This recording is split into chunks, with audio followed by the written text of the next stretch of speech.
کو سوہنے رب نے فرصت چ بنایا ہے، کرا شکر میں تے کو ساڈے ناویں لایا ہے۔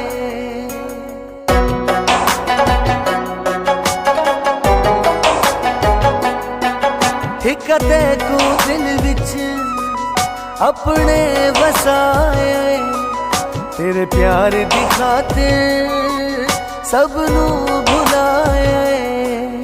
تو سوہنا تے من موڑا ہے، تو سوہنا تے من موڑا ہے، تیرے وانگ نہیں کوئی ہونا ہے۔ واہ واہ سرائکی، واہ واہ